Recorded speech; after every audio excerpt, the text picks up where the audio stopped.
Hello, everybody. Are we online? I've been having trouble getting online. Hope y'all are not having trouble. Love seeing all those names out there. I'd love to see some faces too. Ah, there's a face I recognize. Hi, Terry. I see lots of names. I want to see some faces. You don't have to. You don't have. Hey, Robin. Hey, Saber. Good to see you. Oh my goodness, it's good to see you all today. Boy, I tell you what, nothing like a new form to get everybody anxious to get a little bit of exposure to it, does there? Hi there. Well, like I said, the form that we're gonna go over the buyer forms today, but I thought it might not be a bad idea for us to hit the new form first. Then those of you who are experienced and feel like you have got it together on the South Carolina forms can go on your merry way. But otherwise, you can. We would love to have you stay with us the whole time. But I know the critical thing is this new form. Were you able to download the form from Facebook?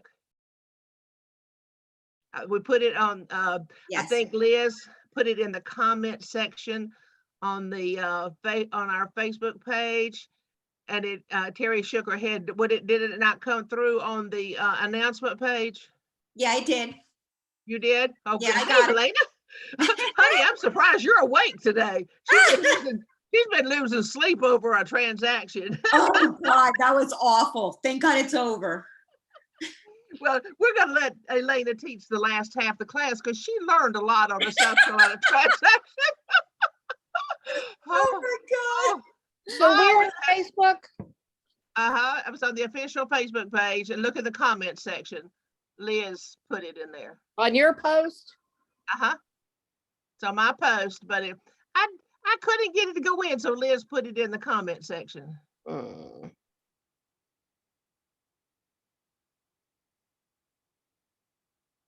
Did the rest of you get it? Yep. Yes. I'm just technically challenged. Well, I tell you what, I'll give you a little clue. If you just look at the one that we currently use, I have that. I'll show you what to mark out, and you'll have a draft version. It's probably the simplest revision we have ever seen. However, it's going to be the most difficult transition in the marketplace. The form, it's simple, but getting it in place is going to be fun and games with all of us, quite honestly. And I think one of the hardest things is going to be for those of us who are so comfortable on the on the North Carolina due diligence concept. It's going to be a challenge to keep in mind the variation or the difference in the South Carolina side.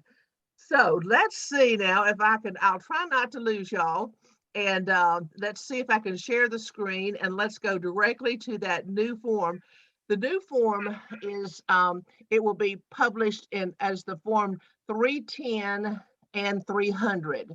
And you will remember that the 310 is the agreement to buy and sell residential, single family, and townhome. Because remember, townhome has some land with it, and South Carolina combines the single family and townhome together. But when there's a residential condo, they use the form 300.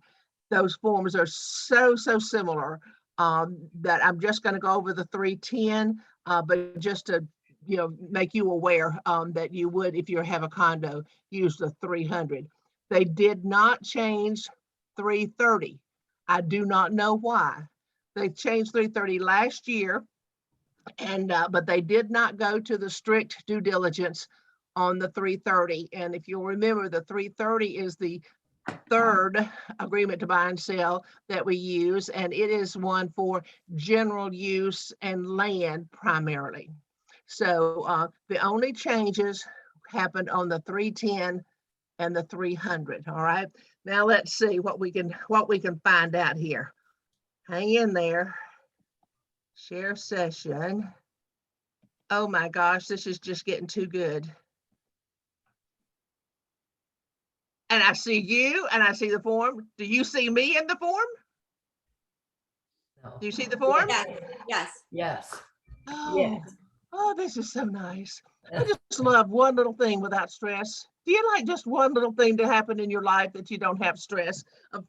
And like Terry says, being technologically challenged. All right.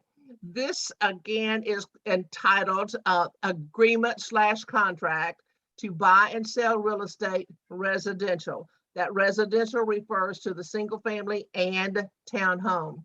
Now, I'm going to just cursor down the form so you'll get an overview of what we're going to be looking at. Has been no change all the way on page 1, no change on page 2, no change until we get to page 3 and number 8. Number 8 has been our thorn in the side paragraph for a long time. And this will probably be no less than a thorn in the side, I promise you, as we get to looking at it. Now let's cursor on down a little bit further. And you'll see going all the way to the end, there is no other change other than in that one paragraph. Everything else is exactly what you've been using. All right. So now I go back to paragraph 8. If you happen to have the current one that you're using, you will be able to see it, but I think you'll remember it if you don't have it in front of you. This due diligence is now, the section 8 is now called due diligence. And if you remember before, it was called repairs. And there were 3 options. We had the option of the seller paid repairs. That was the timeline that you use, and you had certain number of days to get the inspection, 2 days to get it to the seller. The seller had 5 days to get it back. You had 2 days to work it out. No more required seller paid repairs. That has gone away. You'll see there is not a paragraph right above here that says anything about seller paid repairs. So that timeline that has been so challenging and yet so preferred by the experienced longtime South Carolina agents, it is no longer there. The second option in our current contract is due diligence. The wording is exactly what is in the contract right now. They did not change the wording at all. They eliminated seller paid repairs. They have moved that due diligence option up to the front, and it's no longer an option, it's the only thing. And the third option in our current contract is one called as is. That is no longer in the contract. And the attorneys in South Carolina warned us to be cautious using the term as is, because that is really a term that the attorneys are supposed to use. So, but anyway, they've taken that section out. So now under paragraph 8, repairs, there are no longer 3 options. It's now 1 option, and the title of the section is due diligence. Now let's talk about due diligence in South Carolina. Let's see. I was trying to see how much I can get almost all of it on the page. That'll be good. One of the first things you want to note is the due diligence ends at 6 p.m. It's no longer 5 p.m. somewhere. It's now going to be 6 p.m. somewhere. So you start on the effective date is when you can start doing the due diligence, and it ends at 6 p.m. on that date. And I want you to put something in your mind. I'll probably say it several times. I want you to put it bold and put as much emphasis on it as the attorneys who have drafted this form have put on it. Every time I listen to a webinar, the main thing that I come away with is this one thing. At 6:01, this contract becomes an as-is contract. Does that make sense? The buyer has the right to terminate for any or no reason prior to 6 p.m., just like in North Carolina, before 5 p.m. At 6:01, this contract becomes an as-is contract. There is no further obligation on the buyer or the seller to do inspections. The buyer could do some inspections, but he has no benefits as far as getting out of the contract. At 6:01, it becomes an as-is contract. The buyer and the seller are headed toward closing. The only way a buyer would get out of the contract based upon that understanding of the contract would be one of the other contingencies. You know, in the South Carolina contract, there are 3 separate contingencies in addition to the repair contingency: appraisal, finance, and termite, the pest control paragraph. Those are 3 contingencies that are separate from this repair contingency that offers due diligence. That is one of the differences in the North and South Carolina contract. At 6:01, it becomes an as-is contract as it relates to repairs. The buyer still would have an option to terminate the contract, and by terminating the contract, he doesn't have to risk being sued for not closing. However, it does not say anything about what happens to the earnest money. And as some of you are finding out, and buyers they don't care about the contract being terminated. They care about their earnest money. Well, what am I going to do? What has to be done to get my earnest money back? Here's another thing that you want to really put in bold and across the forehead of your forehead. Earnest money in South Carolina is released in only 2 ways: mutual agreement or court order. There is nowhere in any of their contracts that references who would be entitled to the earnest money. As in the North Carolina contract, the due diligence, the buyer, if they perform before the end of the due diligence period, they have the right to terminate the contract. It does not say anything about them getting earnest money back. I think I've told those of you who've been in my South Carolina classes before, back in 2017, there was a major overhaul of contracts in South Carolina, and the legislators got involved, and they decided that there should be no reference to earnest money, the release of the earnest money anywhere in our South Carolina contract. So there were 7 paragraphs or provisions that they had to remove those words, that the money shall be refunded to the buyer, and or what, obviously if it said it was supposed to go to the seller. So keep in mind, and as you might as well right up front start educating and helping your clients to understand, you do not determine, and the contract does not determine, who gets the earnest money. The contract only allows you the option to terminate the contract and walk away. Okay, so how do you like due diligence in South Carolina so far?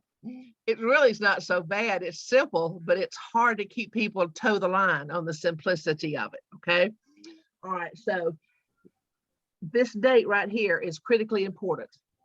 This is the date that all repairs must be agreed upon in writing.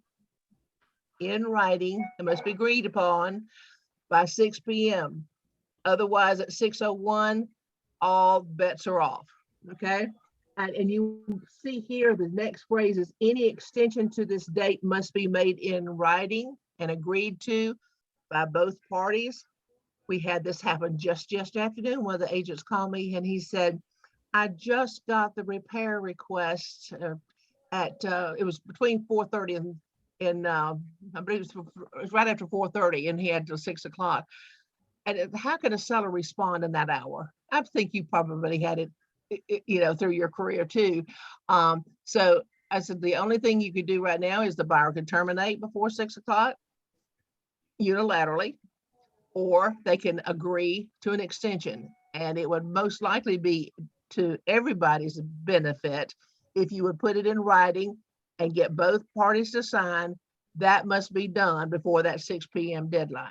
Okay. So, and I presume that's what happened, because I hadn't heard from him since. All right, let's talk about the due diligence period. We are familiar with the term due diligence period. You will notice that the term due diligence fee is not used. All right, due diligence period, that term is used. It says that during the due diligence period, which is that effective date to out to this date right there we just looked at, come on, to that date, that's your period. Buyer may take timely, prudent steps to help buyers and inspectors, sellers, estimates, whatever needs to be done for that buyer to feel comfortable that they're going to buy that house. They also can put in a due diligence request. That's our term. The term to be used in South Carolina is actually a repair request addendum. The repair request addendum is not an agreement that stands alone. It's actually an addendum to the contract, and we'll talk about that in a little bit more. The buyer and the seller negotiate during this period of time. You don't have 2 days here and 5 days here, or whatever, 10 days somewhere else. You've got one date to remember in South Carolina.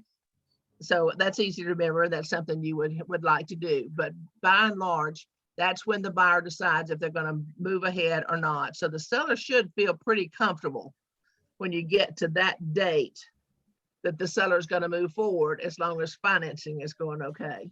Now, right here, during the due diligence period, seller agrees the buyer may rely on the following list of 5 items in accordance with the contract and laws. Buyer is solely responsible for inspections. See, in our previous contracts, there were times that the sellers could be asked for and would be required to do inspections. Now all inspections are up to the buyer, any and all. The buyer is not required to inspect, but recommended to inspect. If they want to terminate, they can rely on these 5 things right here. Now this is, again, not different from what you have seen in the current contract. What I do in my mind, I don't start with one. I kind of start in the middle here. Proceed under amended contract. I just referenced to you that the form that would be used on this is form 525, and that's the repair request addendum. If you've got an agreement on the repairs, if the buyers and sellers have agreed upon the repairs based upon that form 525, then the rest is irrelevant. Because once you come to agreement on 525, the due diligence option goes away, because you've agreed to move forward. You've agreed or the parties have agreed on that 525, the repairs that will be done, how they're going to be done, who's going to do them. And so if you've got that 525 agreement, then it's irrelevant as you go down here toward a termination. You are going to proceed. Okay. Now, to get to agreement, you go back to number 1. You're going to conduct and obtain all the inspections on site, off site. One of our agents is having dickens of a time about getting a utility company in, I believe it might be York County, Lancaster, one of the South Carolina counties, to confirm that they have service to that property. And come to find out, they do offer service. The house was vacant, so there was no service there right then, that it had been shut off. So the person at the county office told our agent that there was no service there. Well, duh, it was communication. What the person giving the information was saying, there's no service turned on there now. And what my agent heard, there is no service available. So it's amazing how communication works sometimes. Okay, back to the list. After the inspections are done, you're going to use 525 to make your request known to the seller. There's where you're going to negotiate the repairs all before the period that would allow you to have agreement in order to have it all settled by 5 p.m. on that day right there. Excuse me, 6 p.m. on that date. Okay. Now, as I started this explanation right here, buyer shall proceed under as-is contracts if they don't have agreement on 525 by 601.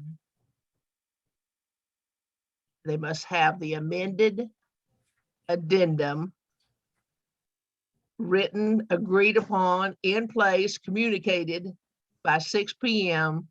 or the buyer in essence is agreeing to proceed in an as-is repair condition of the house. Their buyer's going to buy it anyway.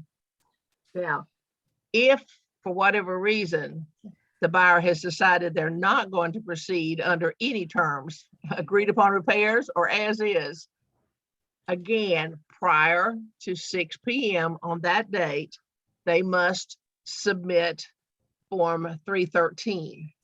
Form 313 is called Notice of Termination. It's a pretty simple, straightforward, short form.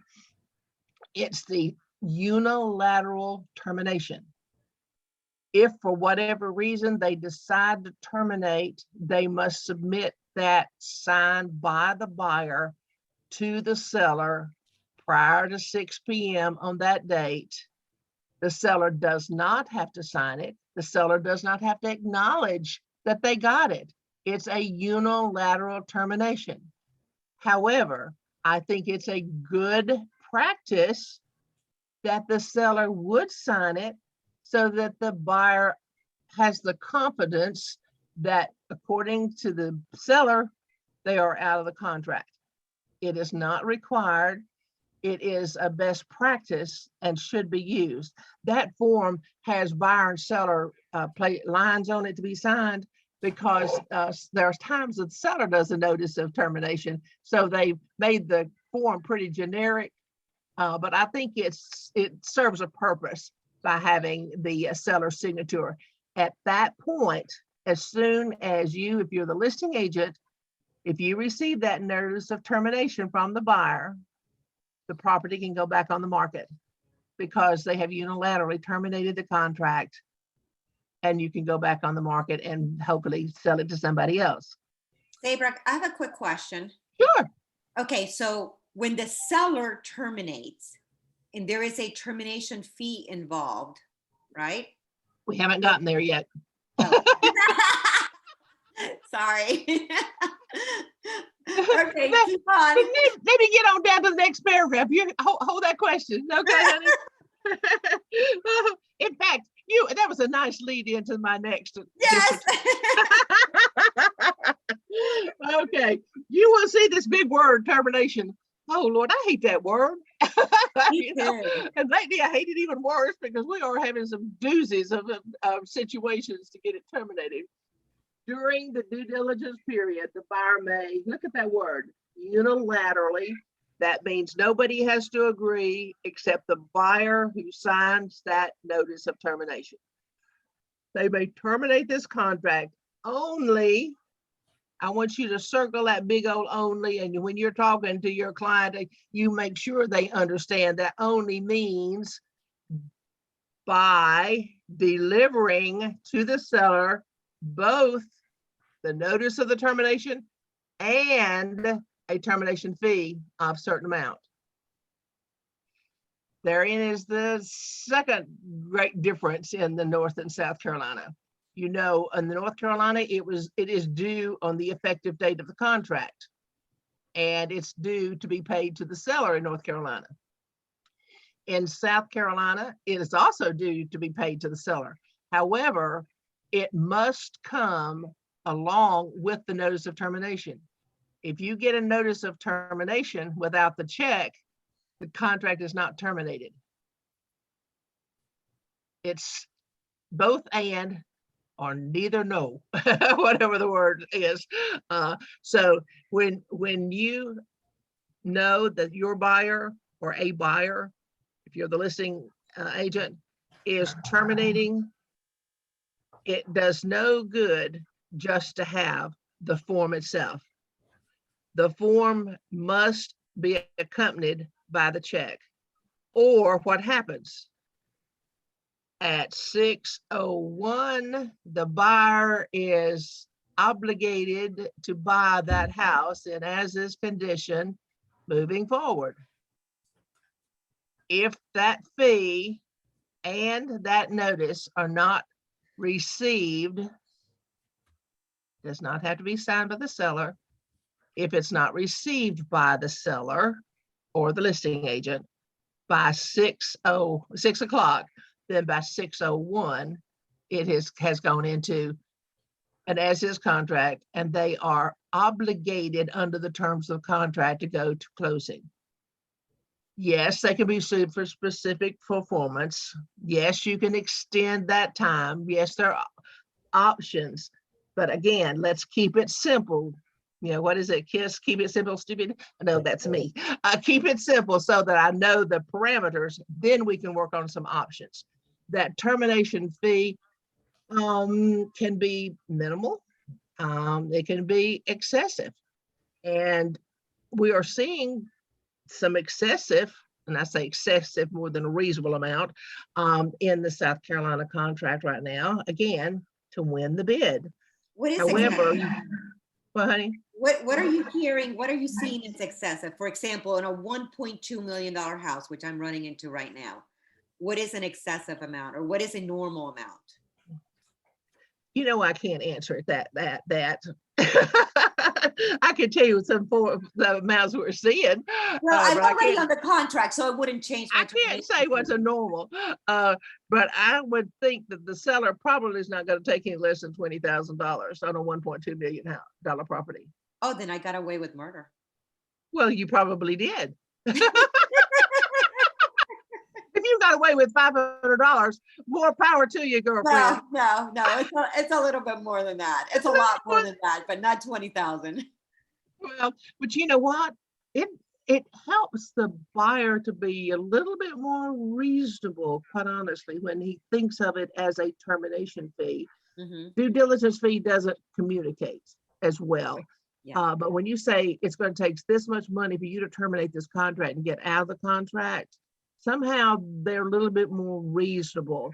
Mhm. And if they don't have any anticipation of getting out of the contract, they might not be so reasonable. But at the same token, just using the word termination fee does give you opportunity to explain in detail what is involved and why it's important and why you have to have the check. You're going to have to do some good education in regards to that termination fee.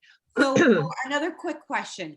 When the check has to be delivered, right? So Yes. that check has to be in the listing agent's hands, or can I make a copy of the check and submit with a termination? Check has to be in somebody's hands, listing agent or seller. Copies don't play games. And if they're out of state, that's another matter. You would have to get approval, I guess, from the seller to accept it. Maybe if you're going to FedEx it overnight or whatever. But we're going to run into some of the same difficulties again with that, and that bringing that up. Thanks for mentioning that. Be very similar to what we run into with the due diligence fee, getting it on the effective day. There are times that you just can't do it. But just know that you've got to have something in writing that has agreement of the buyer and the seller if it's going to have to go past to that time. Can you have a wire transfer done? I'm sorry? Can you have it as a wire transfer? Yes. Oh, yes. Okay. But remember, just like in North Carolina, individuals are not going to want it wired to them. You're going to have to work with maybe the attorney if it's going to be, you would have to, whoever the closing attorney that's holding the earnest money, Yeah. maybe they would let you wire it to them, but you'd have to work with the attorney to get them to do. But we wire due diligence money to sellers in North Carolina. So why can't we wire? No, we don't do that as a practice. Oh It my gosh, is, there's so much out of town transactions now that everybody is doing the due diligence, sending the wire to the seller as a due diligence. well, I wouldn't say that's a matter of practice. I would say that is in the circumstances you're working in. Most people do not want to give their account number and their routing number to somebody who gives them a contract that they don't know who they are. So Yeah. you've got a lot of people that feel the privacy thing might be violated a little bit there. And really you can't, just like in North Carolina, you can't do the Venmo and you can't do some of the other Zelle or some of those others, because in the amounts that we're transferring, the only thing we can do is wire. Now, if you're, if the seller doesn't have a problem with it, I don't have a problem with it. But I'm just saying that can't be the standard operation. It has to be the chosen option with a seller. Okay. But I have a question. okay. Hey, Rob, How are you? I'm good. How are you? I'm well, thank you. So we should have some type of receipt or something indicating that we actually did deliver the termination fee, correct? I would definitely think you're going to have to, what I would do is just have a blank piece of paper and make a copy of it, get them to sign that copy that they received it. Now, what the attorneys. But there's nothing in the contract. No. Like a no, page no, 15. No, there really isn't. And quite honestly, and this is what I went, oh, this will work. The attorney said it's up to the buyer to get it to the seller. The agent shouldn't have to be involved in the middle. And I said, have you done many transactions in real estate lately? Do you honestly feel that a buyer is going to make the effort to put a check in the seller's hands when they want to terminate the contract? They're mad, they're upset, they're whatever emotion they're terminating that contract. I said, you don't honestly think we can depend on a buyer putting it in the hands of a seller? Yeah, And he that's not going to says, all happen. depends on if they want out of the contract. And I said, It's still not okay. going to happen. I don't think so either. Well, we're about to find out. We're having a hard enough time getting them to agree to give the termination fee, much less deliver it to them. So Is it possible to have a receipt made up that the office can use? I don't know why not. We can get John to give us something. But in the meantime, it's probably a good idea. But in the meantime, we could, like I say, just make a copy of the check and get them to sign it. But again, you've got the issue of if you mail it, we're right back to the same cycle of getting that check to where it needs to go as we've gone through in North Carolina. But you know what? It's working, and you're making it happen. So we'll probably have to do some of the same things there. Getting the contract terminated. Let me tell you a couple of things that came out this week as we were trying to work out some terminations on the South Carolina contract. We had one, the amount of money was, I can't remember now, it was 20 or 23. It was a sizable amount of money. 23,000 EMD. I'm sorry? 23,000 EMD. Oh, okay. 23,000 in EMD, and how much? It was 5,000 in the. And that termination fee. Was the 5,000? Okay. Thank you very much for refreshing my memory on that one. I had two of them going at the same time and I got them confused on that one. So they didn't want to pay, they didn't want to lose any earnest money. They didn't want to pay the termination fee. And one of the things that came out as we were discussing it, one option could have been if they would have paid the termination fee, terminated the contract, it would be very unlikely that they would not have gotten the earnest money, although it's not in the contract, but it'd be very unlikely that the seller would not have signed to release the earnest money. And the only thing at jeopardy in that situation would have been the $5,000. The $5,000 obviously had to be paid. Then they could go to magistrate's court and settle the $5,000. If they tried to settle $23,000 with or without the termination fee, just say the earnest money, they would have had to go to civil court. They couldn't go to the magistrate court, which is just like our small claims court. And so that would have been one way that we could have helped the buyer to have an option of possibly getting all their money back, but they wouldn't go for that. They didn't want to risk the $5,000. So it's like, holy moly, the more you try to help them, sometimes the more they recoil. It's kind of like a drowning man. They're going to try to kill the person who's going to try to save them. So our agents did an admirable job, and they negotiated differently. So they had to work out something else. But anyway, there are different ways to kind of put it together. But realize terminations are going to be more challenging now in South Carolina, just like they are in North Carolina, because of the amounts that you're dealing with. Try your dead level best to try to keep at least the termination fee under $7,500. Try your best, because that's the maximum that can be settled in the magistrate's court. So that would be one suggestion for you to see if you can get that done. Right. The next paragraph down here is, during the due diligence period, should the buyer fail to obtain a new amended contract? What are they talking about? What is the new amended contract? Trick question, not really. Remember up here when we talked about doing the 525? Once that is agreed upon, that is an addendum to the contract.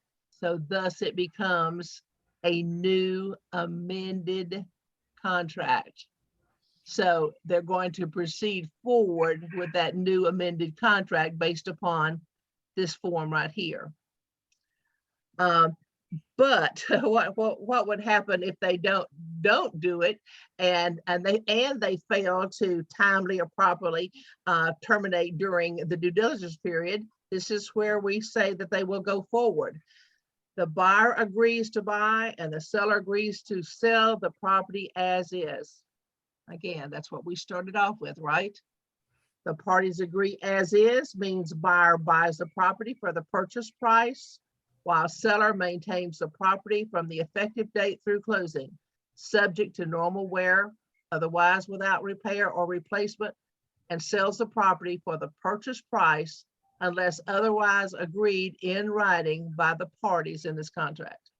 So you've got it in black and white. I started off with the explanation and just the simple words for you to keep in top of your mind, but there's your paragraph as you explain it to your buyers or to the other buyer's agent if you're the listing agent. And had one this morning and had one of these that we had the problems with the termination this week, where agents were checking all three of those options or were checking two of those options. It's going to be irrelevant after June the 13th, but today it's still relevant.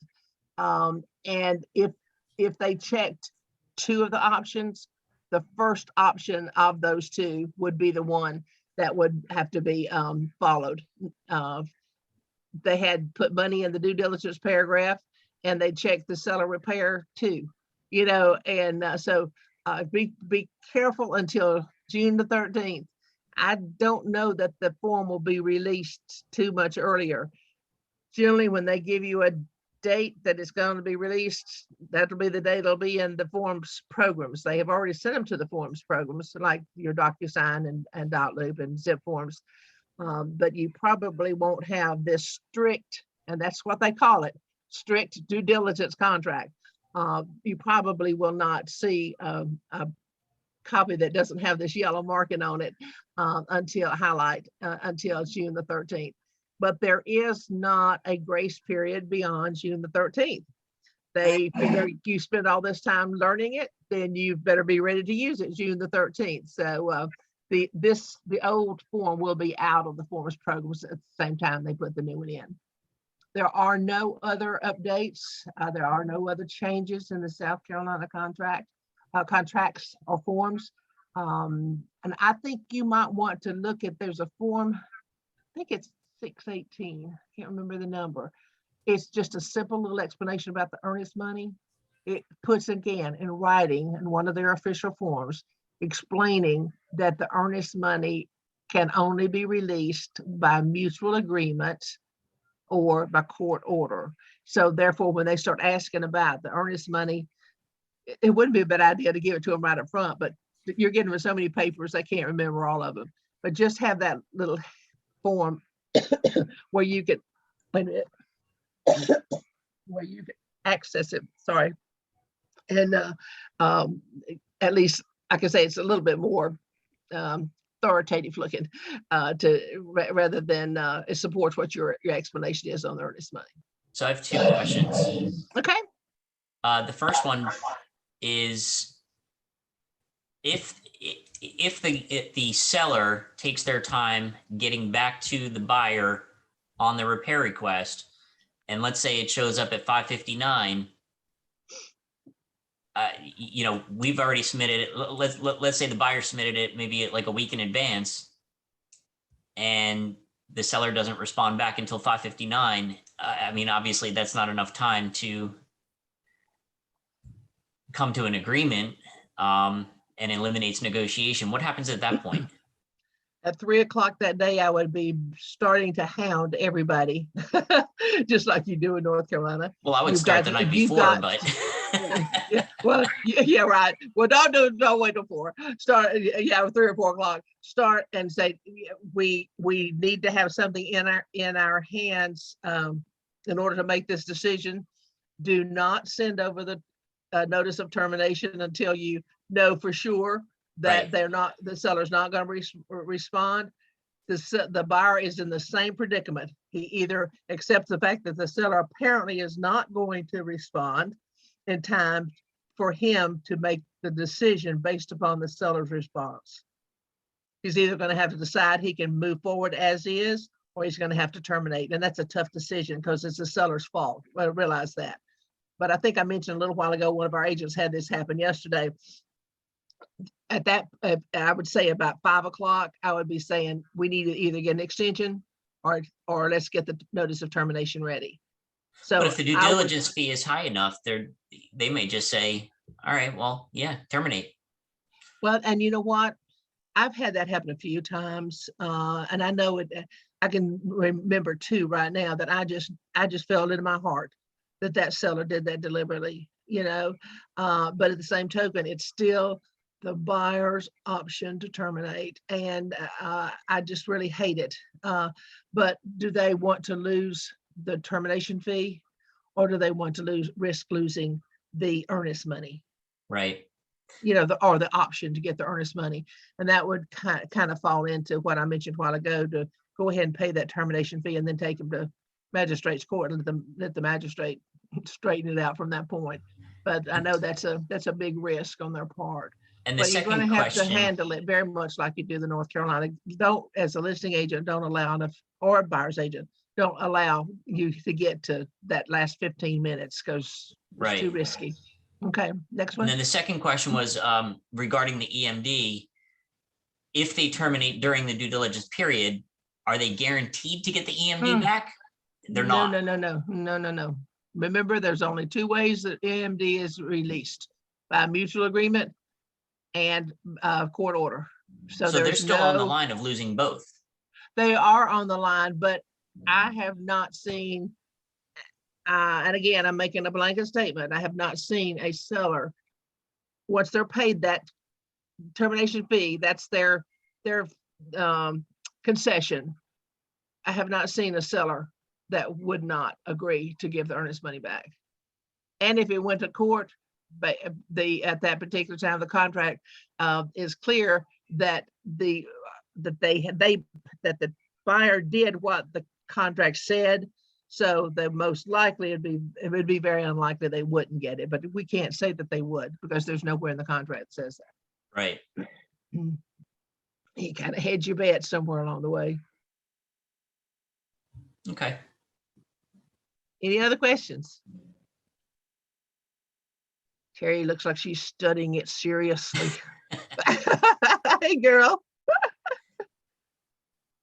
Okay, I do have one quick question. Okay.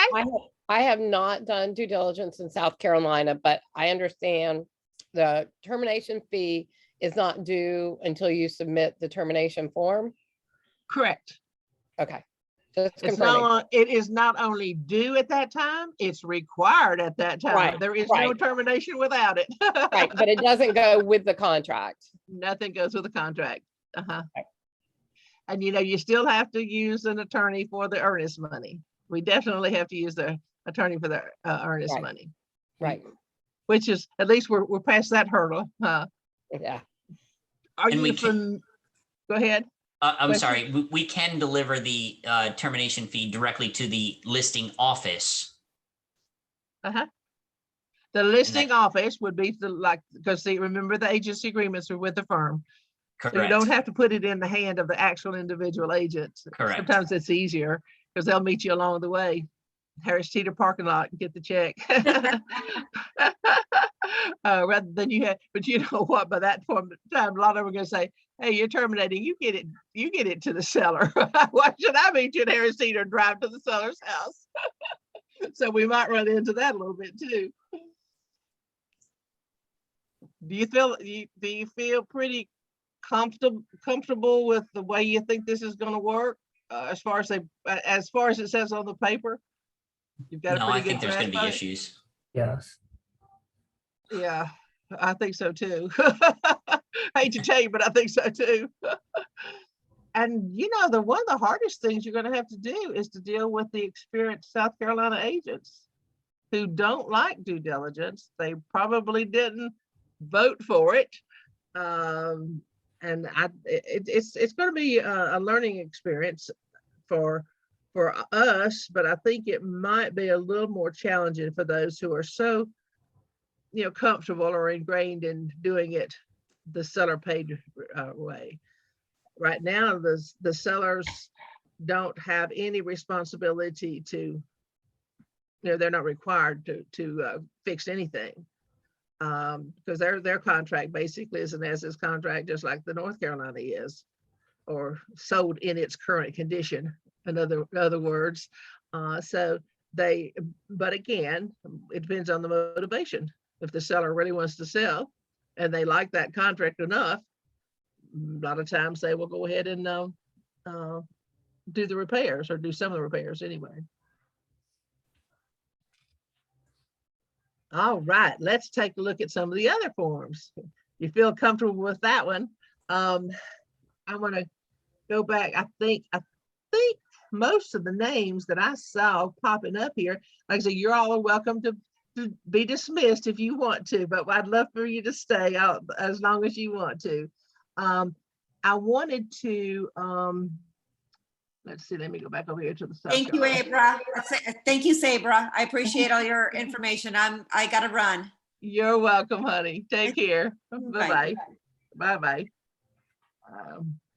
I wanted to make sure that you remember that in South Carolina, they do have the separate dual agency and designated agency forms.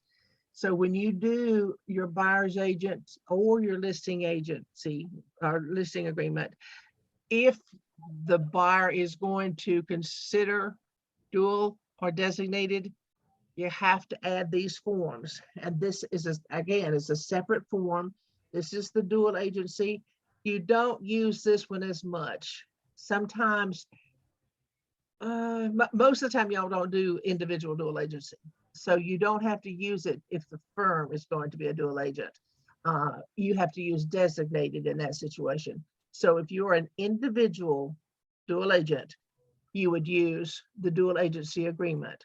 If the firm is the dual agent, then you use this form, the designated agency, because with the firm being the dual agent, we can designate, let's say, Terry Patton as the listing agent and Terry Peters as a buyer's agent. And that for you would be designated. So that's why you would use that form if the firm was dual. And I want to show you on the back of, most of it is words on this. There's not too many blanks on this form till you get to the back. So in this situation, if it is the designated dual agency, and I think I said Terry Patton was the seller, representing the seller, then my name goes here, Terry Patton's goes here, and Terry Peters goes here as the buyer's agent. So that this form has to be submitted along with either with the contract because it's an addendum to the contract. Okay. Now on this right here, the seller signs knowing that each of you are designated in your particular area, and the buyer is going to sign here. I would recommend as you do your contract as a buyer's agent, you start this form. You need to put this form with your contract offer when you send it over to the listing agent. Then you will have filled out these lines based upon your MLS information, okay? And the buyer will have signed it. You're going to send it then to the listing side for the seller to sign. And if you can kind of do it that way, it's a nice smooth transition because it's all together. But listing agents, if you know the buyer agent didn't send it, then you go ahead and initiate it, have the seller sign it, and send it back to the buyer's agent. So anytime you know that there's a form missing, then it's your obligation when you counter back or respond back to have that form. So again, primarily it's going to go with the offer when you send it over to the listing agent for the seller to sign. Y'all, I think you all are pretty comfortable with agency. Agency is pretty universal. It doesn't change too much from state to state, other than to point it out to you. The North Carolina has the agency agreements as far as dual and designated in the agency agreement, whereas South Carolina, you have to add it. I mentioned to you earlier the Form 330. I was going to show you that. Yeah, this is the 310 that we just went over, the current one. I wanted to show you 330. I thought I had it in here. The 330 is the one. I wanted to show you this too. You all have some of the Radon brochures. I think the South Carolina brochure is really nice. I think for some reason it's more user friendly, it's easier to read than the North Carolina one. But if you all need any of these things, just make a note and either put in chat box or send me an email and I'll send them to you if you don't happen to have those. Radon seems to be a little bit more prevalent right now.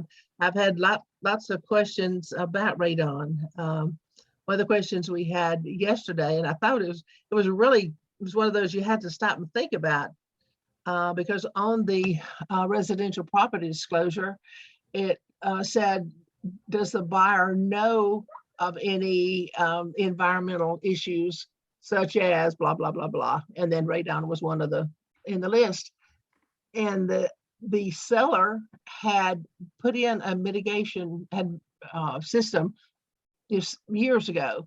And so right now they don't know that there's a problem with it, but that's really not the way the question was asked. Apparently there is radon because they have a system and that system is taking care of it. So it's like, okay, do you put yes or no? Do you have radon or don't you have radon? So we had quite a discussion on that. So radon has become a little bit more of an issue than we've had in the past. Let's see, going down here. Our professional services disclosure, I can't tell you how much, and I know I was on my way to 330, I haven't gone there yet. The professional services disclosures in South Carolina is not a form that is state ordained. It is attorney approved and written, but it's not one of our state forms. But I can't tell you how many times this form can save your bacon. We've got a complaint right now going on the Real Estate Commission, and thank goodness our agent used the professional services disclosure. That's going to get him out of a pretty negative scenario based upon the complaint that was turned into the Real Estate Commission. But having this professional services disclosure, and one thing he learned, and as we were talking about it, he said he has always used it as a final accounting of what happened in inspections before he turns in his file. And I said, well, the professional services disclosure is really designed to be used as a worksheet. It's one of those documents. You start out one with some people's names on there that you're going to talk to, and they couldn't do the inspection, or you need to add an inspection that you didn't think you needed to write it first. So let it be an organic document that you keep handy and keep working with as to who is responsible to do what. It's kind of like a scheduler in a way. And then when you get to the end of your transaction and you're ready to turn the last bit of papers in, then you can turn it in at that time, because you don't have to submit the professional services disclosure early on in North Carolina or South Carolina, but you are required to use them. Okay. So especially working with buyers, not so much sellers, but with buyers. We have some pretty good explanations on here as to what the services are and who and what they're required for. You noticed, I think it was this past year, where North Carolina gave us a wider space in which to write the names that we might recommend. So we would have more than just one person, or maybe we had three. On this one, the attorney did not choose to give us that space, but we might look back at it if you all feel like it would be beneficial. This was really written by an attorney down in the Baxter office, and we adopted it with them, worked on it with them.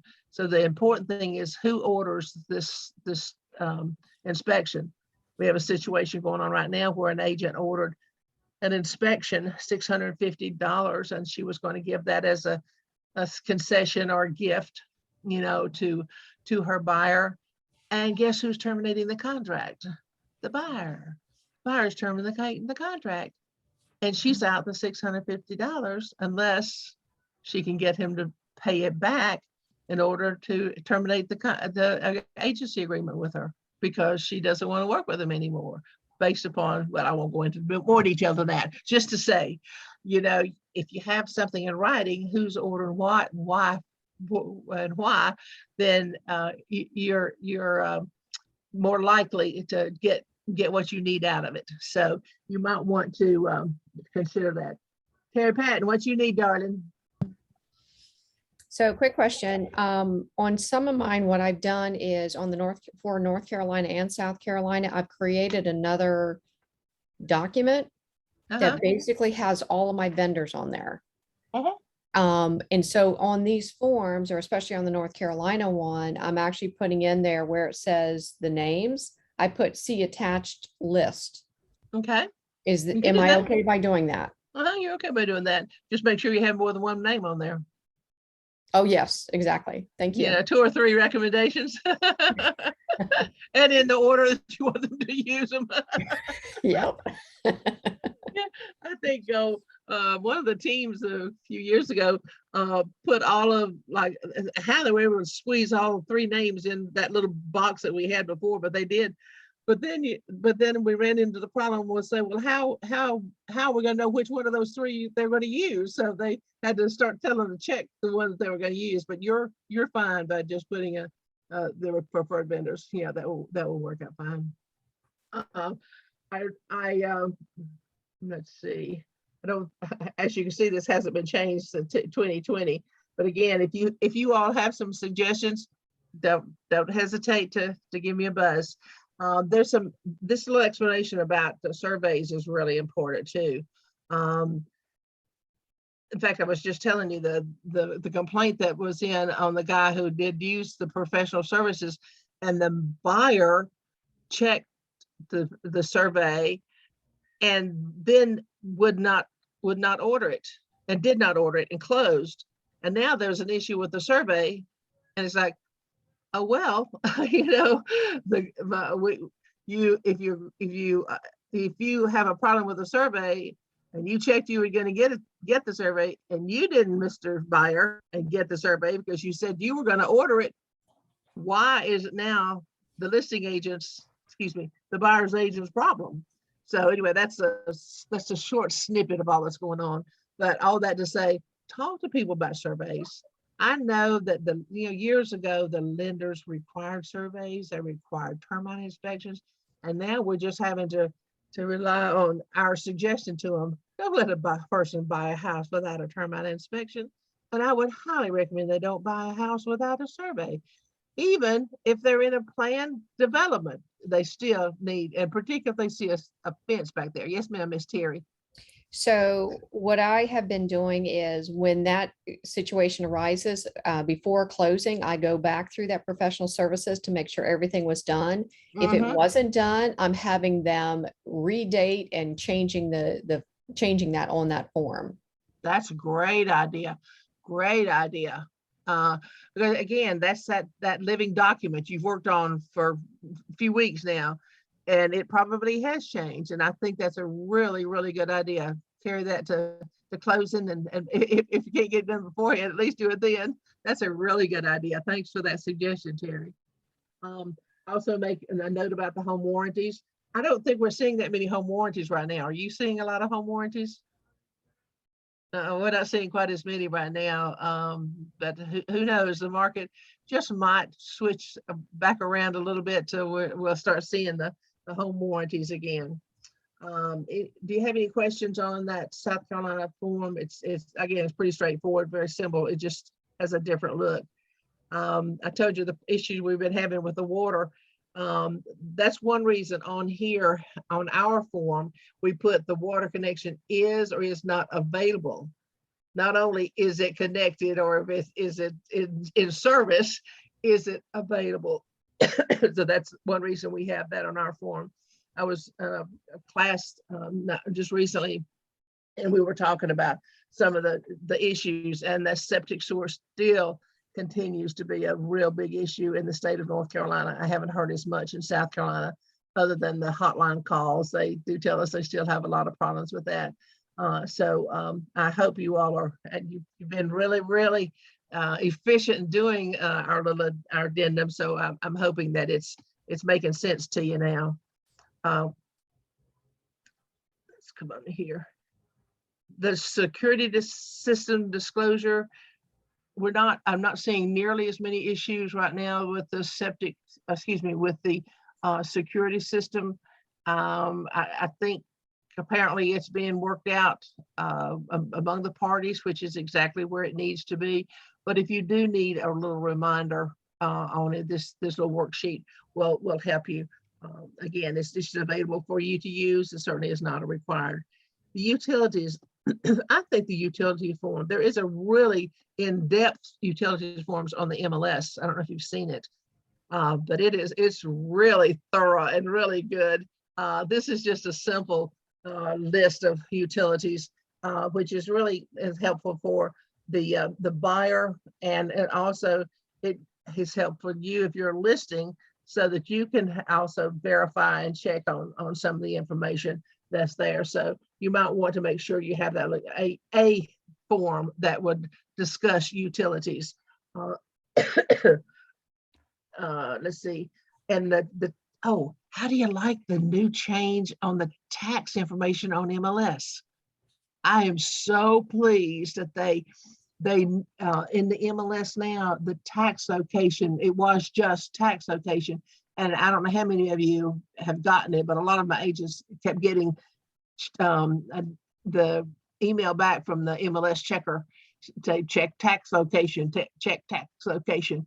And you go say, well, it is in Mecklenburg County, but it was also in not Stallings, that's Union County. It was also in Matthews, and you would have to go back and change it from Mecklenburg County to Matthews. Now in MLS, it says what city taxes are due, because the tax location is based upon the city location, if there is a city location. Otherwise, it's only the county, and then you would list there is no city, and therefore it's just a county. So I thought that was really good that that just went into place in the last couple of weeks with MLS. So when you're putting your listing in, you'll see if there's city taxes or not, and that's why that was put in there. And what reminded me of that was when we put this in here about the property taxes. If the property taxes are based upon just the county, or are they based upon the city and the county? Oops, I didn't mean to do that. Why does that do that? I don't know. This is what I wanted. Oh, come on. How do I get it to go back? Help! Help! Right click on the document Okay. and rotate clockwise. And Again. keep doing it until it goes around. I knew somebody would know how to do this. I don't know how I rotated in the first place. It just goes. And then I have to hunt all these places. Thank you, darling. You're the best. And no, you are. No, I'm the best. You're the best. Okay, this little form. This is form 390. They have in the forms programs, there are 4 of these 390s. And that's so you could have possibly up to 4 amendments or addendums. Isn't that amazing? So the addendum amendment is, again, it's like our addendum A that we use more in North Carolina than South Carolina because they already provided one. And all this is if there is a statement such as, let's say a buyer's name or seller's name, maybe there's just one name and they need to add a second name. You know, the lender says we need to add the second name, or the lender says we need to take that second name off because they're fouling up the qualifying. So like changing a name on the buyer or the seller, that this would be a form that you would use. Terry, what was it we were talking about the other day? You asked me, Terry Patton, we were talking about the 7, wasn't it the 7? No, it's not 710, that's North Carolina. Changing those kind of, I forgot now what it was. Do you remember I was talking about using the 390? I don't know what it was, but there was something she asked, and I said, in South Carolina, you know, they don't have a form for everything. They, you know, if you change a sales price, or if you change a listing date, like if you're if you're going to extend the due diligence date on the contract, there's no form to do that. So you'd have to go back and get your 390 to do that. If you're going to extend that date, remember we were talking about a while ago, if they can't get it settled by 6 p.m., you're going to have some way that you kind of have to extend it. Well, it would be, now this is the form that you would use. Again, don't use this form if you use the words if this, then that. That's for an attorney to write. But if you're making a simple statement, like the due diligence date is being extended to such and such a date, that's a statement. That's not contingent upon anything. You're making a statement and both parties agree, then that you can use this 390, just like you do your addendum A. Okay. I thought 330 was in here, guys, and it's not. I'm going to show you a couple of things on it. Hold on a minute.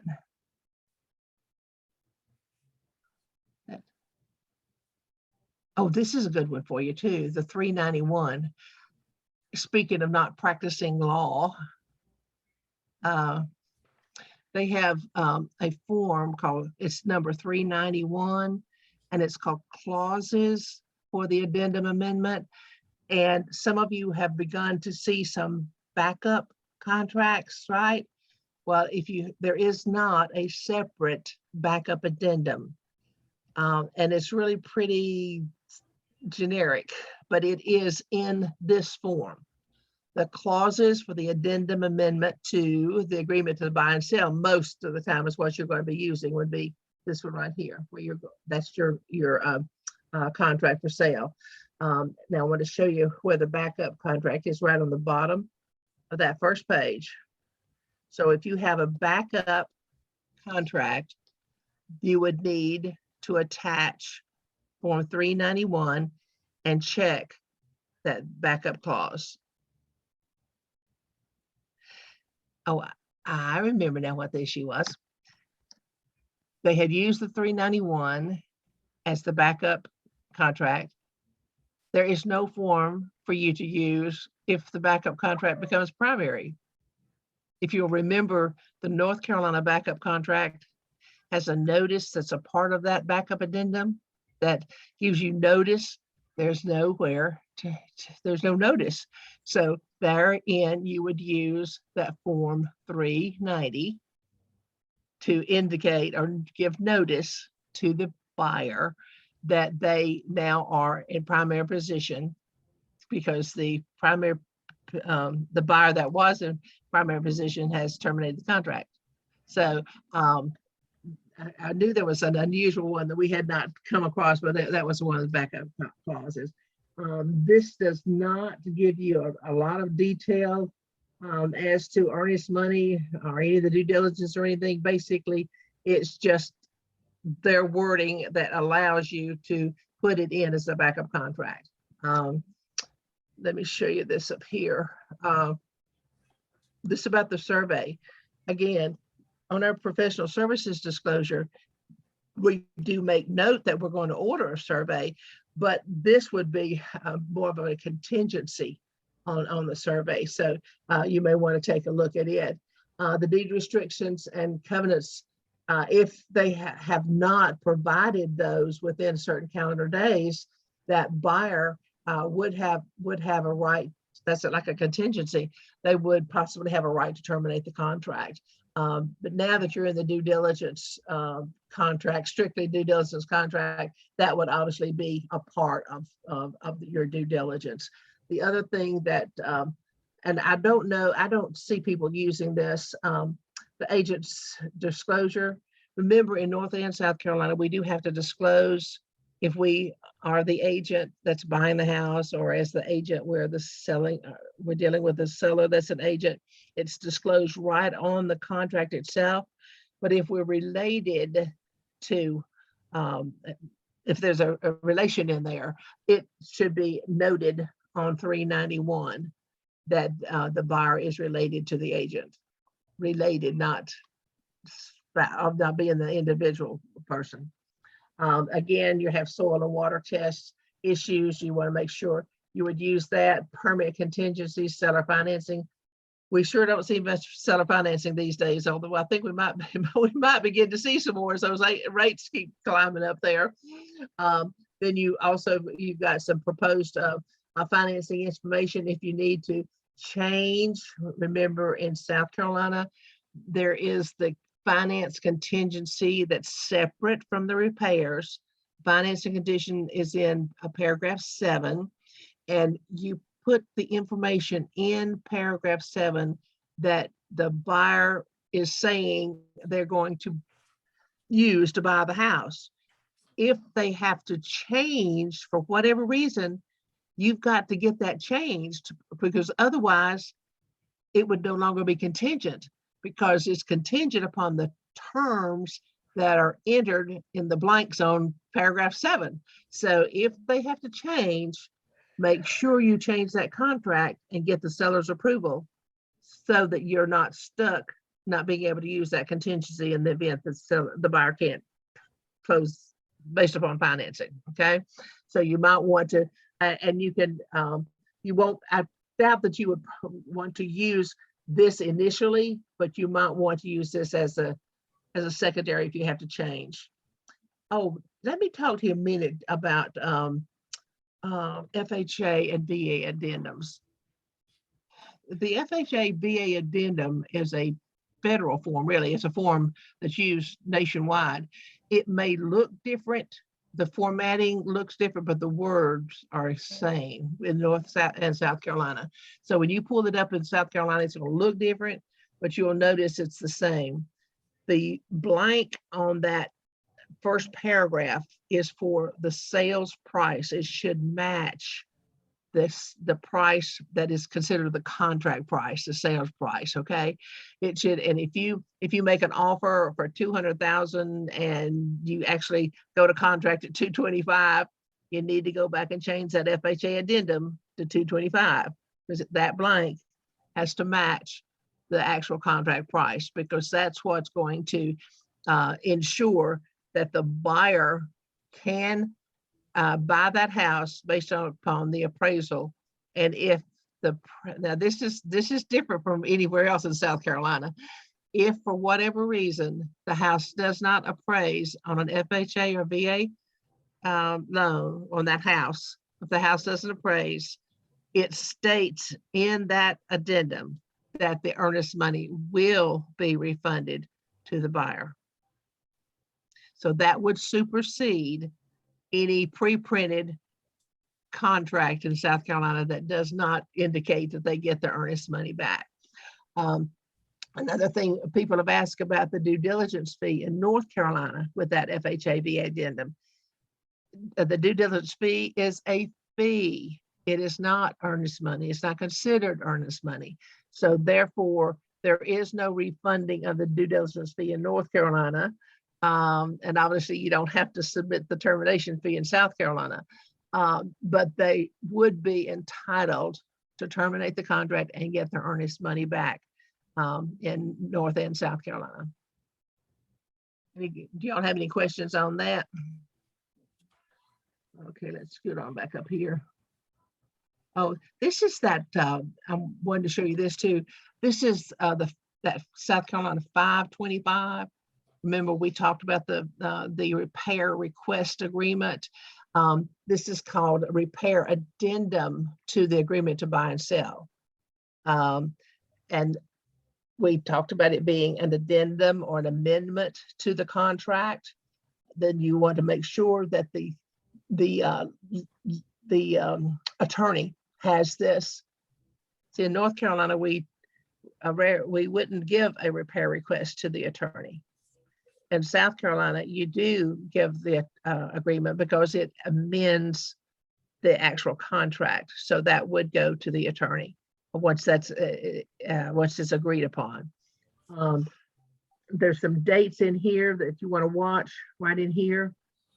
When you're having the inspections done, you want to have a descending numbers in these blanks, as it tells you right here. The best practice is to insert descending numbers. So let's say 10 calendar days prior to closing, the seller should be able to give a list of the completed items. It may be 7 days, it may be 5 days, but all they have put in this paragraph is whatever day that the seller is required to give the buyer the go ahead that they can come back in and inspect because they've done repairs. Let's say it's 7 days.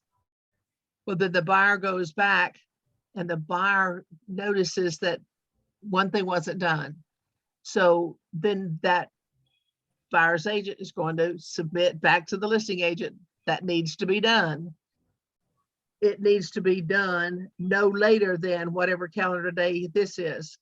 And I know you would like for it to be done several days, but let's just say even if you went down to 3 days at that point to make sure we're back to the timeline thing that was in that seller financing before.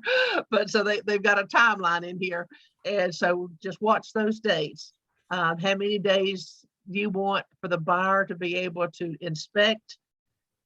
What date does a buyer have to respond to the seller? And what day will the seller guarantee that it's done? I guess they're trying to put some teeth and some urgency into getting it done before the day of closing or the day before closing, okay?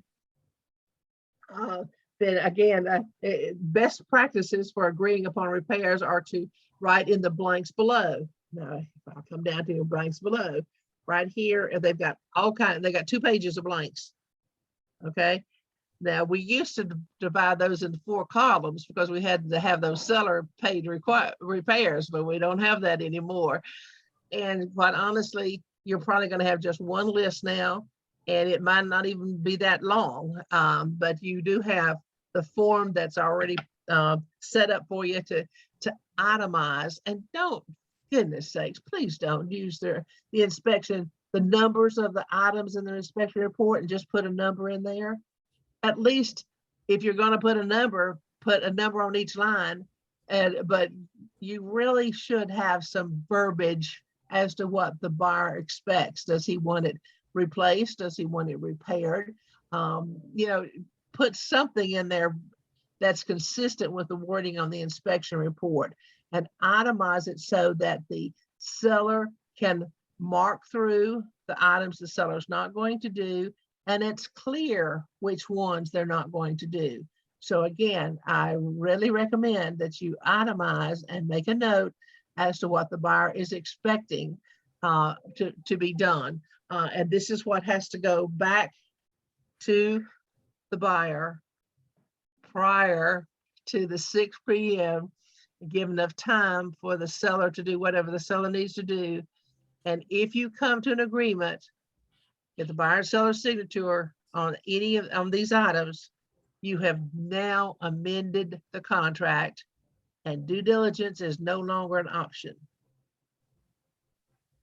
Once you receive, remember I get that list of 5 things and I gave you the number 3. Once that's accomplished, which is this form, and if the buyer and the seller have signed it, you have now amended the contract, which means they can no longer terminate for any or no reasons prior to that 6 p.m. date. It kind of replaces it. That's kind of a little tricky thing there that can foul us up sometimes. The buyer, obviously the buyer and the seller have to sign this, and on their contracts, you'll see more often the reference to time, which is really good on our DocuSign and .loop forms where it actually has a time, because the time is it's critical.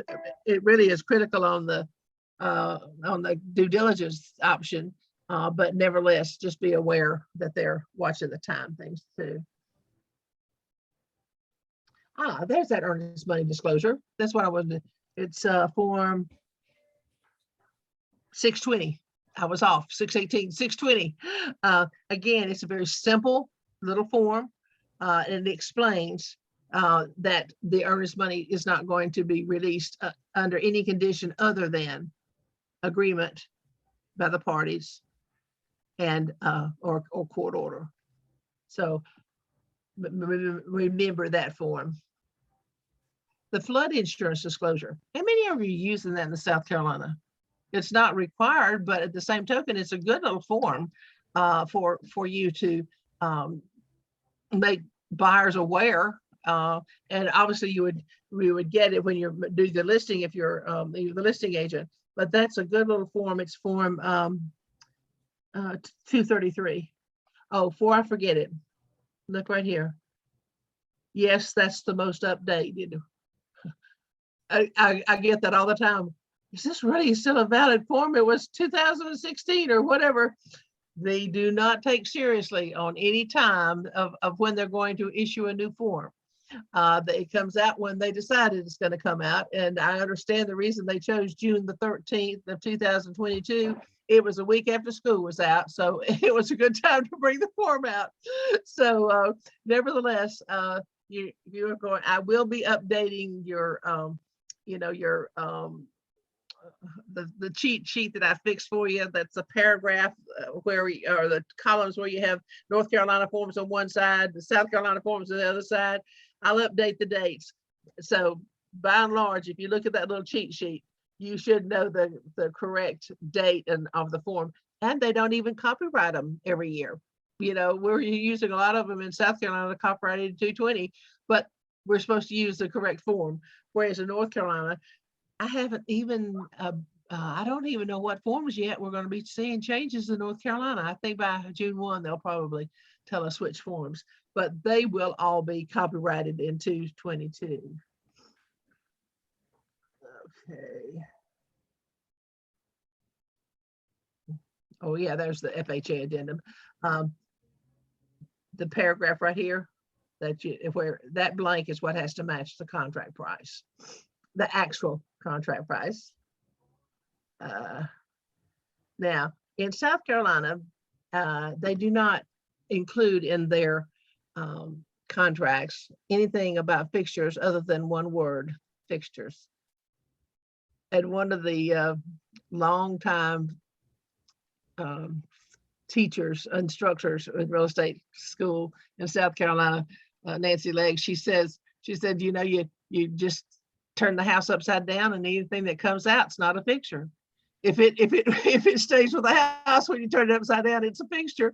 That's what, at least it gives you a picture. So if you will, excuse me, if you will go over with your seller and or the buyer, what do they expect to be left? What does the word fixtures mean to them? So that you have a good idea of what, so that everybody knows what's expected to stay with the house. This basically is just pretty much the list that North Carolina uses. Again, not required, but certainly highly recommended, so that you have a little bit more clarity on both sides as to what needs to be left and what doesn't.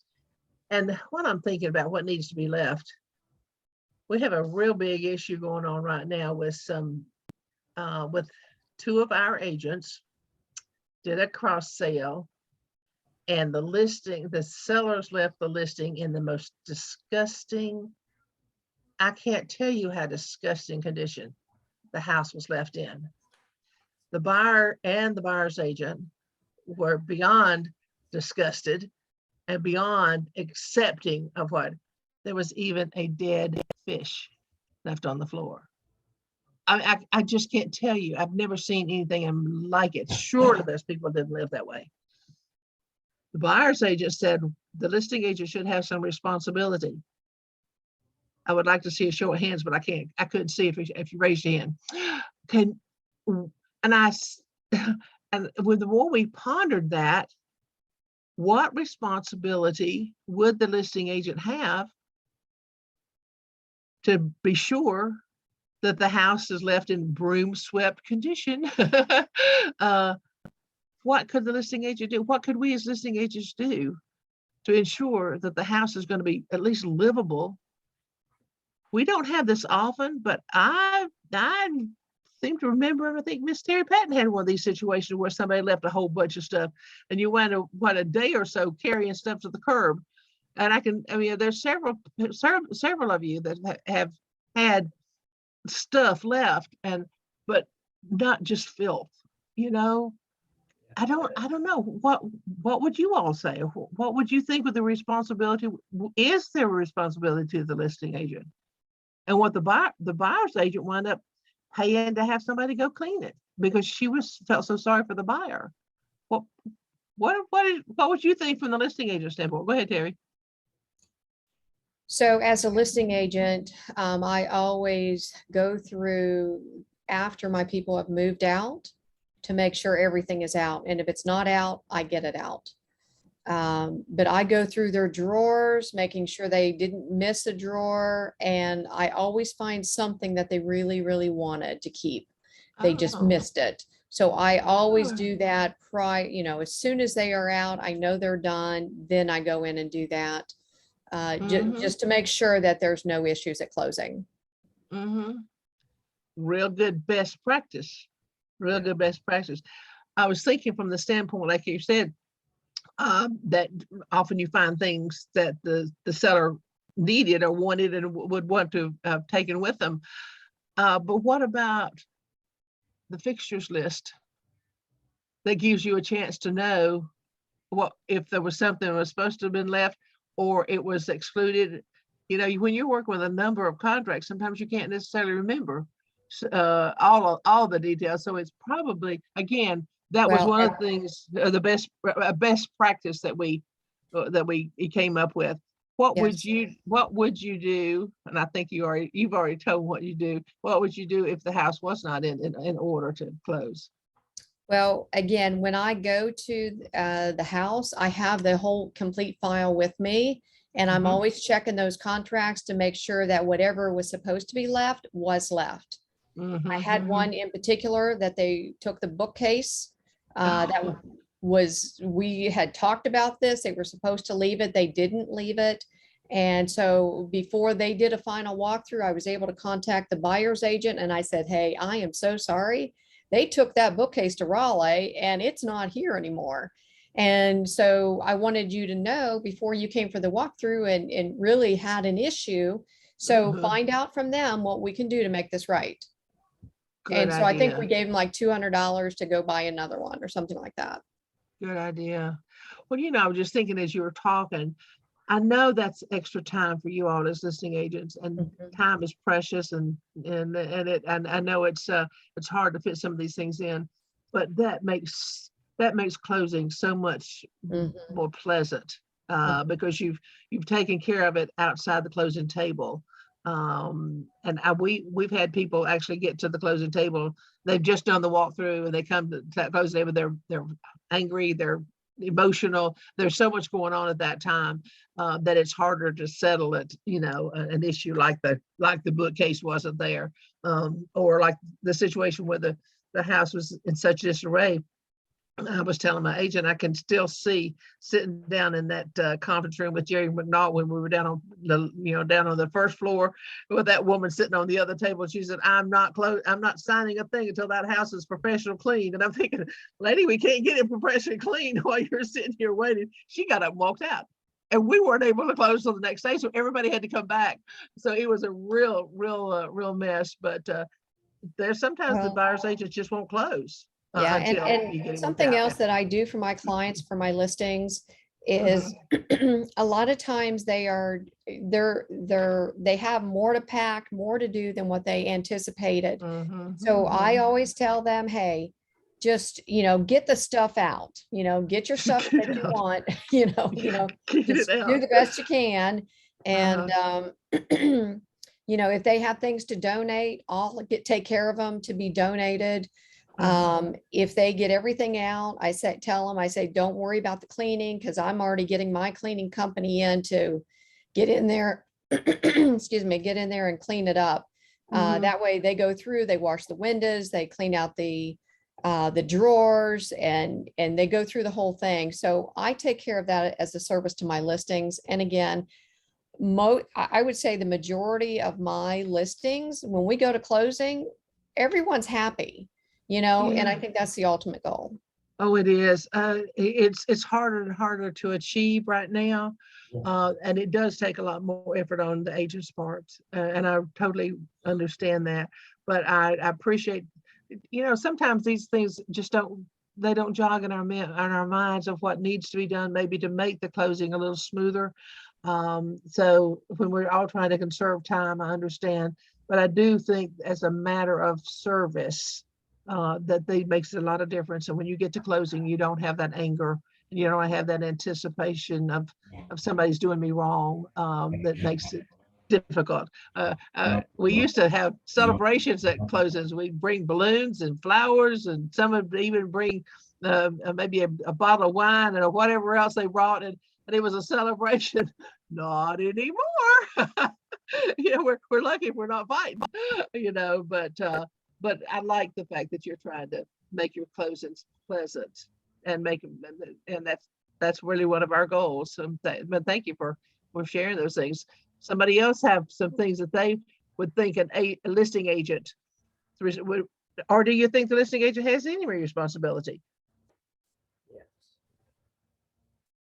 Yes or no? Yes. Yes. You know what the contract says?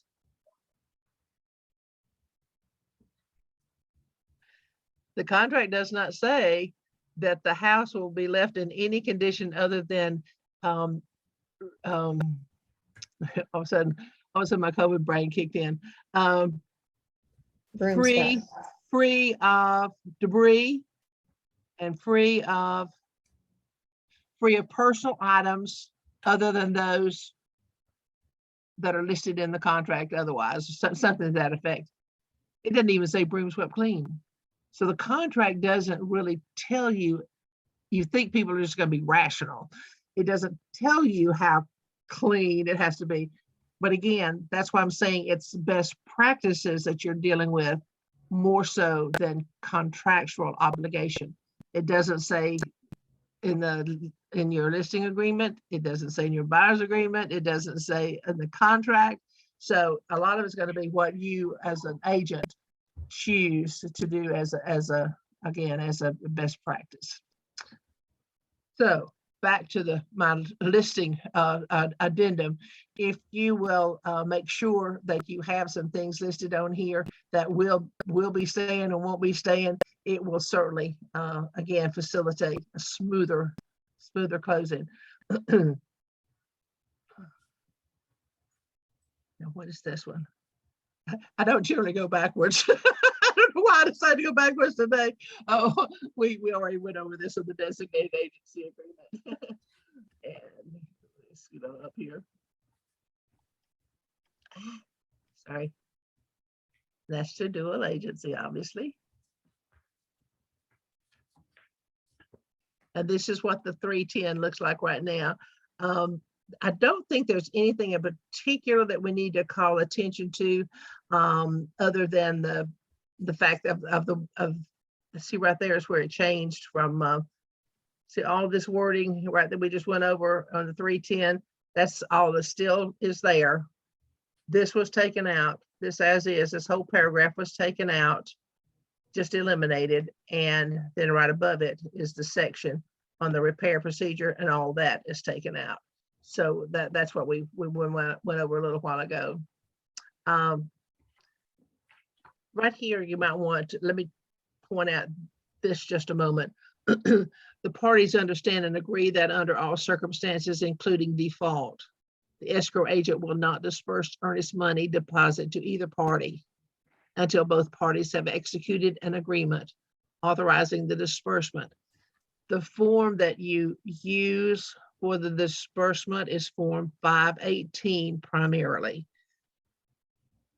Go back to the due diligence paragraph we were talking about, and we said you would need to use Form 313. That's notice of termination. There is no reference at all on earnest money on that form. That form is strictly to give notice that the buyer is unilaterally terminating the contract. The only way you can address the earnest money is to use Form 518. That's in addition to the 313. The 13 is what's submitted before 6 p.m. to terminate the contract. And then after you get the contract terminated, after 6 p.m., whenever, you then can go back with your Form 518, and that's where you do address the earnest money. And I'm trying to remember if I put that in the stack of forms here. I would have thought we came backwards all the way to the top. I must not have put it in here. That form, let me see if I can pull that up. Hang loose just a minute. Let me see if I can find it, because that's a really good form for you to take a look at.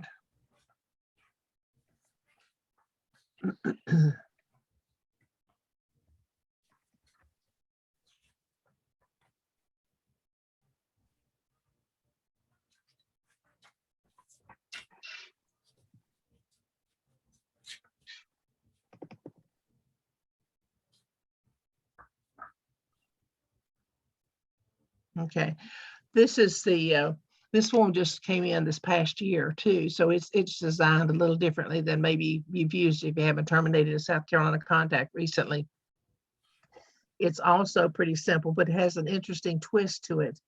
There are 4 options that the buyer and the seller can choose, and the options would be, option 1 would be the earnest money would be returned in full to the buyer. Option 2 would be the amount would be released in full to the seller. And then option 3 is where they negotiate how much. It could be 50-50, it could be 70-30, it could be just an amount. We've had like 7 days, I think, with one couple trying to negotiate down from, again, one of those $20,000. And of course, they started out with splitting it. Well, the buyer doesn't want to even give up 10,000, which I understand, but for the contract, they should give. But anyway, they've now gone down. I think they're 4,000 from the buyer to pay the seller, and then No, let's see, the seller would get 4,000 and the buyer would get 16 back. So you should see their form of, they just keep mixing it up. They just cannot come to an agreement. All that to say is you're gonna use option 3 probably more than you of option 1 or 2. But option 3 is where you can put the amount that's going to be. And option 4, that's the one that's kind of a little interesting twist, where you both agreed that you can't agree, and therefore you both agree that you will go to court, and the attorney then would file for the hearing in the magistrate's court, and that hearing to file for it is called, the filing fee is $90. I do not know what every attorney charges. I just know that's the filing fee. So you may want to talk with the attorney that you might use a lot and make sure what to put in that blank on the contract, which is what it reminded me of it. Back on page, let's see, we were just over here. See right here? I read you this started reading this paragraph, and then I showed you what the 518 looks like. This is the amount of money we typically, you're going to put $90 minimum there. And if you know that the attorney that you're going to take the earnest money to, or the buyers are going to take the earnest money to, it charges differently. I think one of the South Carolina attorneys is charging $150. This is, basically it's taking time away from his admin or his paralegals, to file. And so he's charging $150. You just have to know that minimally it's going to be 90, and it could be more. So anyway, that's the paragraph that is right at the beginning of the agreement to buy and sell. It's on page 1. No, so that was on page 2. So, and remember a while ago we mentioned if the buyer and or the seller is an agent, then this is where you're going to mark it right here. And these two disclosures or the check boxes, I never want you to see check here or check here. We do not do customer service. We only do client-based service based upon agency agreements. All right. This would only be if you were a transaction broker and you had a transaction broker agreement, and our firm has opted not to work in those conditions. So we don't do fee for service, and we don't do customer level service. All right. So when you're getting the initials of your buyer here, you should always have this checkbox here. And obviously if the seller would be the same thing. Right here, this property, see that word right there? That's the only word referring to fixtures. I told you it was just one word. All right. So seller agrees to maintain in operable condition the property and any personal property conveying in the same operable condition, including any landscaping, grounds, and any agreed upon repairs or replacement from the effective date through closing, subject to normal operable wear and tear. It's amazing how many times they can use that word operable, isn't it? In other words, it doesn't have to be efficient. But anyway, I just wanted to kind of point some of those things out. Do you all have any specific questions? I think just watching your name, seeing some of your names, I believe all of you know that you have to be members of the South Carolina Realtor Association. I usually start the session with that membership accounting. I did find one of our little angels had forgotten to renew it this year and couldn't get into South Carolina forms, and she knew she was a member, but that was last year. So she, on Sunday night, she was going, help, I can't get into my forms. And when we got in touch with Lindsay the next day, we realized, oh, we forgot to renew in January. So just make sure your membership is up to date with the South Carolina Realtor Association. And then the other thing is, in South Carolina, remember there is a separate form for wire fraud. The wire fraud warning is not included in any of the other forms. So you must have the wire fraud warning as a separate addendum not addendum, separate form that would be with your package of forms. Now, I'm going to open the floor for questions, and if not, we'll say adieu. Thank you. You are certainly welcome. Gosh, it's so good to see you all today. Take care. Will do, will do. I'm just kind of about out of breath, so you either talk or I gotta say bye. Well, Bye, you know me. Sabra. Thank Bye, you. honey. You know my number and you know my email, so so please feel free to use that. And thank you for being with me today. Thank you, Good to see Sarah. you. Bye.